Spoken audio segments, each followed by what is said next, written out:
All right, here we go, everybody. Hold on to your hanging chads. We're like 1,432 something days away from the next presidential election. The countdown is on. This is going to be the most important election in American history. Maybe. I don't know. Isn't that what the news says all the time? Look, I get it. I'm part of the news. We always kind of focus on the finish line. We obsess over what is next, what is new. We try to predict what the future might hold, but we're not going to do that tonight. Instead, let's look backwards.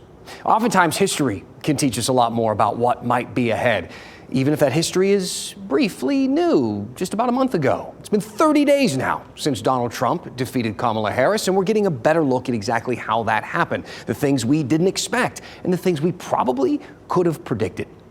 Politics professor David McLennan at Meredith College put together this huge report from preliminary polls to actual election day results in North Carolina. It's a lot of graphs and maps and tables and smart people stuff. And if we went line by line, number by number, we'd be here for hours. We don't have hours. I only got a couple of minutes. So let's touch on some of the most interesting stuff that we found in this report.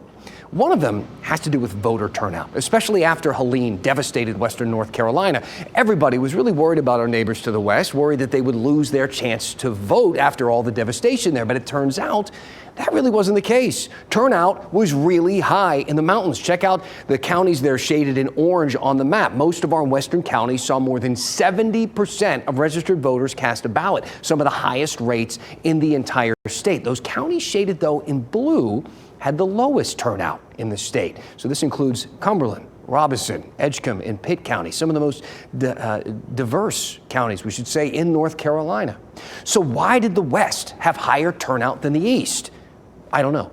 Then there's this. This is a map that shows how many votes Trump gained or lost. He picked up votes pretty much everywhere, even in Democratic strongholds. More than 8,000 in Wake County, 6,000 in Mecklenburg County. He also gained thousands of votes in Johnston, Moore, and Harnett counties, even 11,000 votes in Brunswick County. Trump lost votes in just 11 of North Carolina's 100 counties, and those are the ones you see shaded in red there. And you'll notice something interesting. A chunk of them are in the mountains. He lost nearly 4,000 votes in Buncombe County alone. So why exactly did Trump lose votes in those red counties that had higher turnout and pick up votes in blue counties with lower turnout? I'm asking you again. I don't know.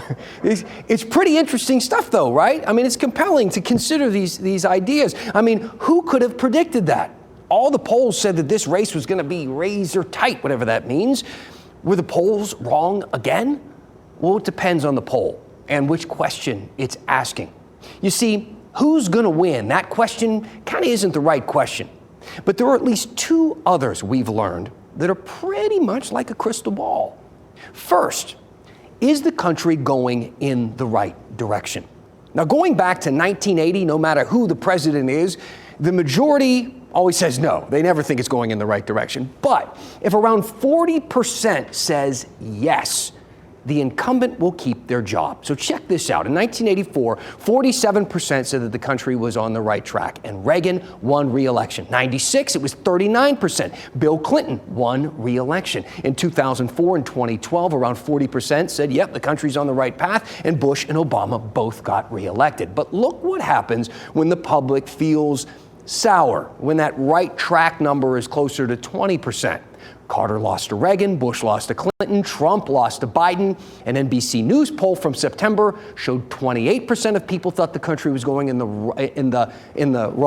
right direction, and less than 2 months later, Harris lost to Trump. Now, I didn't hear many people describing that poll as being that important. It was just typical horse race type of polls. But here's another big one that we should be paying attention to. How's the president doing so far? So going back to 1980, if your party's candidate doesn't have a 50% approval rating, they're toast. They're done. Back to the data here. Reagan, Clinton, Bush, Obama all had approval ratings at or above 50%, and all of them got to stay in the White House winning a second term. On the flip side, presidents below that 50% threshold got kicked out. Carter had 37%, George H.W. Bush had 33%, Trump had 45%, and Biden had 39%. In each case, the White House flipped. All right, let's take a deep breath, and not just because that was a lot of numbers and a lot of me talking.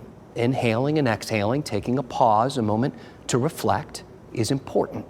If we spend all of our time racing ahead, eyes fixed on the countdown clock and the finish line ahead, we're going to miss some important stuff. History teaches us a lot about where we've been and where we're going.